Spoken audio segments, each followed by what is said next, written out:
So just a heads up, this one is going to contain spoilers for both Supergirl the movie and the Supergirl Woman of Tomorrow graphic novel. It's me, Pup. How are you doing? This level-headed fanboy isn't feeling so level-headed today, to be honest. I read the graphic novel, Woman of Tomorrow, after seeing what Hollywood had done to it. With Supergirl now well and truly out and in theaters, we've got a better look at the conversation surrounding this movie. And the movie is not doing well. It is tracking below Morbius. It had a worse opening weekend than Morbius. And the narrative from people who like the film seems to be that if you don't like the film, you either take issue with it being a woman-led movie, or that our lead woman character isn't perfect or overly sexualized, or that maybe you take great offense to the villain being a human trafficker allegory because you yourself support human trafficking. That is the narrative that seems to be ran with here. And there are absolutely people who are like that. The amount of people who have run with this narrative that Millie Alcock is an ugly woman who hates the fans. And I'm just like, if you were my fans, I'd fucking hate you too. Also, if you genuinely find Millie Alcock ugly, I suggest men. Obviously, nothing wrong with that. I've got no problem with Millie Alcock as Supergirl at all. In fact, I'm really looking forward to seeing more of her in Man of Tomorrow, partly because I think she deserved a much better movie than this one. Making Krem of the Yellow Hill and the Brigands a human trafficking allegory I thought was actually very smart and timely. I liked that. That is like the only area where Supergirl the movie adds anything to the Woman of Tomorrow comic. And I think the problem with this narrative that if you didn't like Supergirl, you must be sexist, is that there's probably people out there that didn't like this movie for the reasons that I did, that are maybe a bit more dense than me, and will think, wow, these progressive types are so mean, aren't they? They're all or nothing. I guess I'll just go for the people that seem to agree with me that the movie sucks butts. Then they'll hear the word woke, won't know what it means, parrot it because they feel like it gives them an intellectual justification, and so the cycle continues. When people assume that everybody who doesn't like this movie dislikes it for political or sexist or regressive reasons, I'm convinced that that person is actually a double agent. I'm convinced that person actually, hates feminism and wants to make it look ridiculous and alienate people. That's how I take that. Don't call yourself progressive if you are being counterproductive.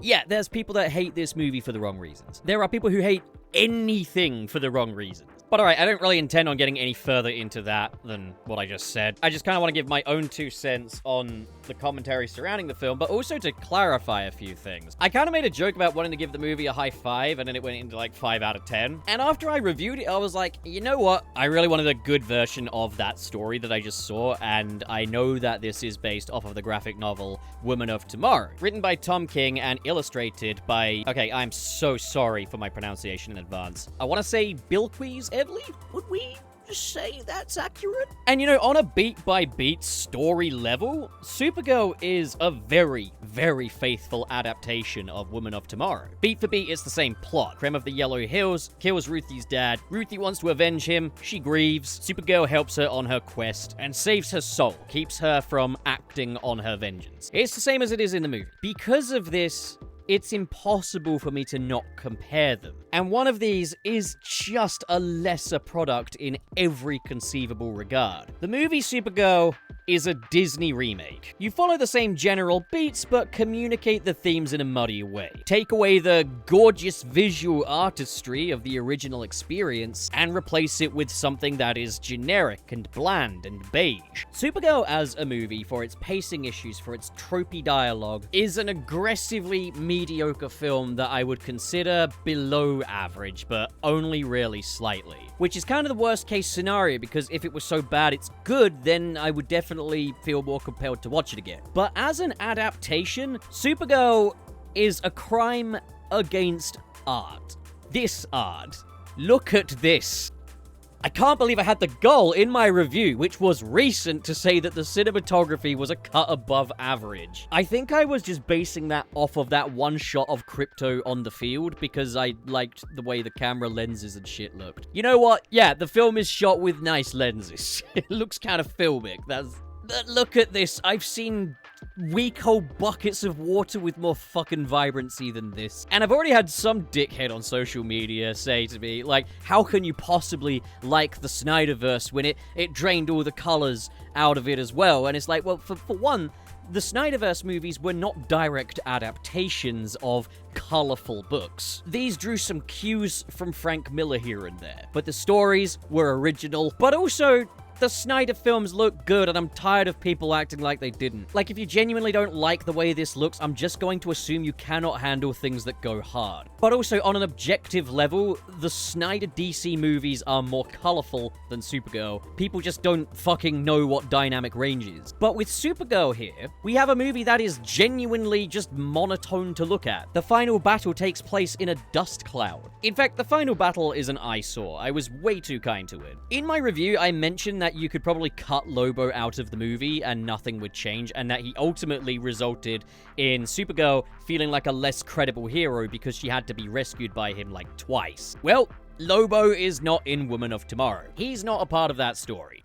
Woman of Tomorrow, if anything, would be more suited to a TV series. It has a very episodic structure, and it's kind of baffling as to why they tried to turn it into a slick, fast-paced movie, when the actual graphic novel itself kind of reads more like prose fiction. Ruthie serves as more of a narrator for the graphic novel, and she's a lot more alien than her movie counterpart. There are social cues that she doesn't pick up on. I would say in the comics that Ruthie is very autism-coded. She's also got this cool little headdress and outfit, and rather than constantly getting herself into trouble and inadvertently working against Supergirl, there is a bit more warmth between the two. It's funny because one thing the graphic novel and the movie have in common is that there's a gag about underpants. In the movie, it's part of Supergirl's origin. When she finds Superman on Earth, she's like, why is he in his underwear? In Woman of Tomorrow, Ruthie mistakes Supergirl's costume as an undergarment, compliments it, and then when she next sees Supergirl, she compliments her on the boldness of showing up in her undergarments. This is funny because it's just this well-intentioned little alien kid with a funny little hat on, misunderstanding what Supergirl is wearing. That is just funny. And 10 times funnier than a surface-level joke about Superman wearing his pants on the outside. The thing is, you could not take the joke in its original form and put it in the movie because Supergirl only wears the costume at the end of the movie,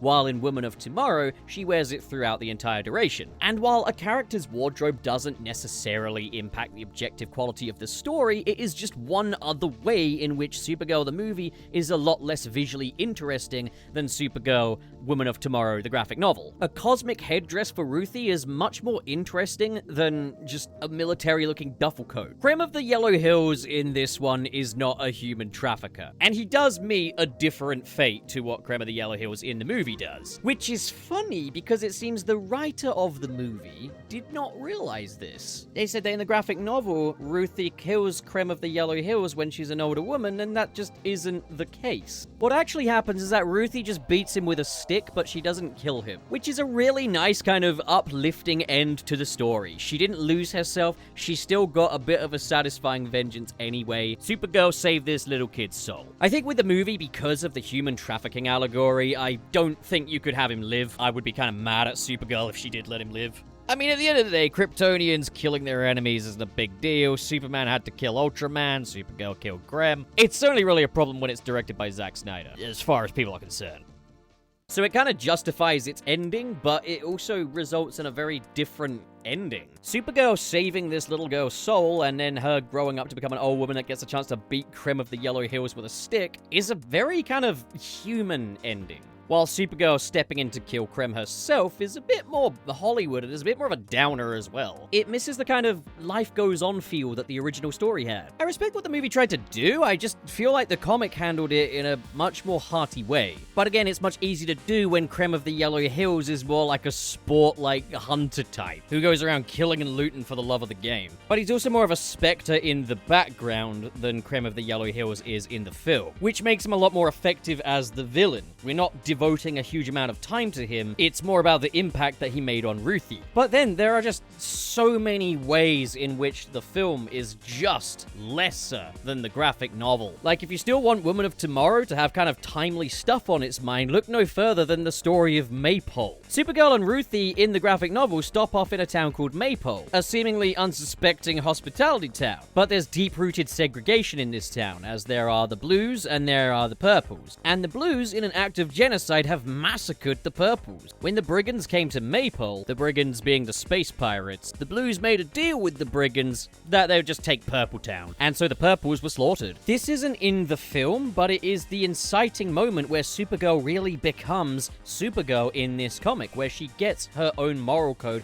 separate from Superman's. She's facing this disaster, this absolute tragedy that just exposes pure institutionalized evil. Supergirl has such a visceral reaction to this. She strips away their monuments. She makes sure everybody knows who they truly are, determined to make them live with the shame. This was, kind of important in my opinion. Hell, relevant because of the conflict going on in the Middle East. I know Superman already touched on that, but why not do it again? It's not like it just blew over, is it? If I went with the logic of those people earlier that want to be morally righteous about liking a fucking movie, I could say, oh, no wonder Zionists like the Supergirl movie. No wonder racists like the Supergirl movie. They took out the parts about the segregation and the conflict and the genocide. I could be a stupid fucking idiot, couldn't I? I could be woefully black and white about things, couldn't I? But it's almost like I don't conflate my opinions of a movie's quality with my morals. I just wish we could talk about the quality of movies again without it being like this. Another instance where it's like, why the fuck would you even do this, is the scene on the Hall Freighter. In Supergirl the movie, the Hall Freighter is taken over by brigands. Supergirl gets herself ejected out into space to get the yellow sun, and then she battles the brigands. It was kind of a cool scene. In Woman of Tomorrow, they take a little pit stop where they see instead a cosmic dragon that eats metals and say, that's gonna be a problem. So Kara goes around the Hall Freighter asking if anyone's got any red kryptonite pills, takes one, gains a phoenix form, and battles the cosmic dragon. What the fuck? You adapted this with I don't have any words. Where's your competitive spirit? Where is your desire to live up to the source material? Maybe even exceed it. You make me sick, dirtbag. Look at it. Look how cool that is. Look at the dragon. Now look at the pirates. It's so shit. It's so shit. If I were James Gunn in charge of the production of this, I would have moved heaven and earth to ensure that Supergirl's Phoenix form and the cosmic dragon are in the movie. When Kara ends up stranded on the planet with the green sun, in Woman of Tomorrow, there are dinosaurs there! Why would you not have dinosaurs in the film if there were dinosaurs in the comic?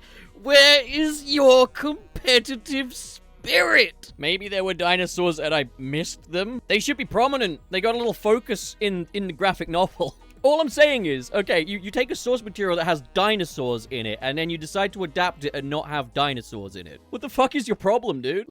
Look, the fact is, I can't remember whether or not there were dinosaurs in the movie for sure, but I can safely say there were definitely dinosaurs in the comic. If I can't remember if there were dinosaurs in the film, it suggests that if there were dinosaurs in the film, they weren't prominent enough. Because I should remember dinosaurs. If you've got dinosaurs, I should remember them. Oh my god, look at that one. He's so fucking cool. There is one difference between the film and the comic that I actually didn't mind, and it is that Supergirl did live on Krypton before it exploded, whereas in the comic, Argo City is all she ever knew. When Supergirl escapes the planet with the green sun, she escapes by manifesting a horse into existence and riding it across the galaxy.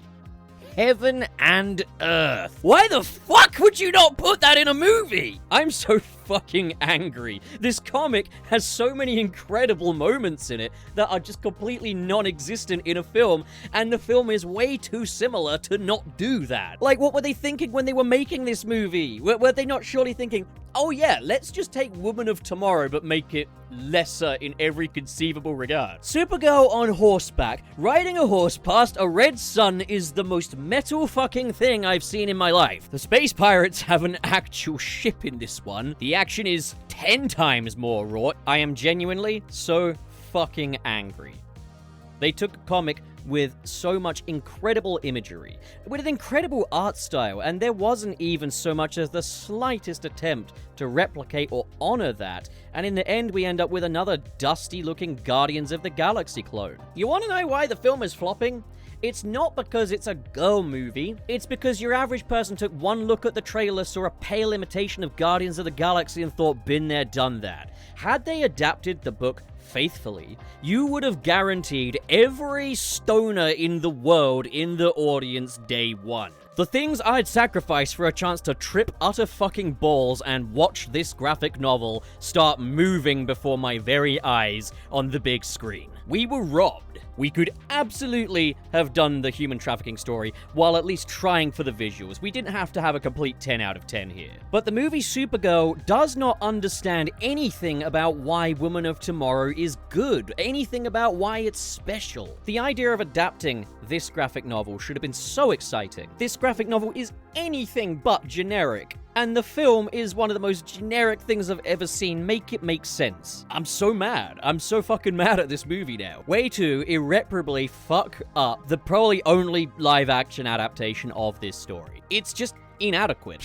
But thank God we got those DC superheroes away from Zack Snyder, because he was sucking all the color out of them. Ha, yeah, okay. But is it too late for them to course correct? And I'm gonna say straight up, there is one more opportunity for them to make this right. Give us a Supergirl sequel with an original story, but one that actually understands why Woman of Tomorrow was good. One that brings in some of those concepts and set pieces from Woman of Tomorrow, just with an original story. So that we can get the chance to see Supergirl gain a phoenix form and ride a horse across the galaxy and face dinosaurs and holy shit, why would you get rid of this stuff? No, Lobo does not make up for it. I don't understand the thought process behind this.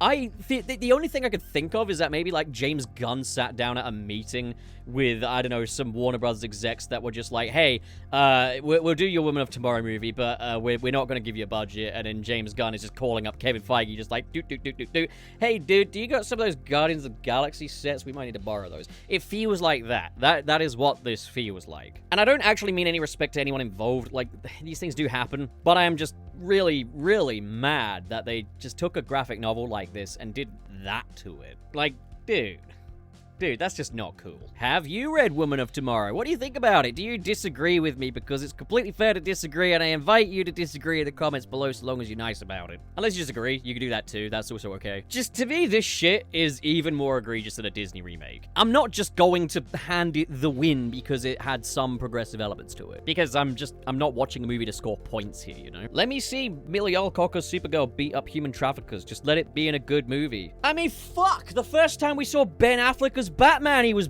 branding human traffickers, but we didn't like that now, did we? I did. I'm just saying, I did. To be clear, I'm not trying to say, like, they have to restore the Snyderverse or anything. I just think it's quite funny how there's quite a double standard here. And I mean, I personally would say that Batman v Superman is a better movie than Supergirl. Absolutely. I'd probably put Superman 2025 just slightly above Man of Steel, though. Only slightly. You can always like the video. You can also dislike the video. You can subscribe. You could also hype for the video. You got options. And there are people who have chosen to be particularly generous towards me on Patreon in the $5 and above tier. They are Manelza, KB, Twilord, Biotin, Sirius the Skeptic, and Mr. SP. K.O. Bennett aims the sun specifically at you. K.O. Bennett, like, it's been a day and you haven't changed your name? What the fuck you doing? You slacking. Dead Any, Sad Goku, Ghostly Phantom, Xanderwolf, Neo Metal Pup, Council of Geeks, SSSO6, Carl X, RT0, Marvel Animation, Grant Allen, Josh Strider, Ben Raven, Gideon Wells, Pressplater Jason, Joseph Tribble, and Cho Henshin. Thank you, folks, so much for your generosity. It really does mean the world to me. And to everybody else, my channel is The Buffet. Go grab yourself another plate. Get yourself nice and full. Peace out, bitch.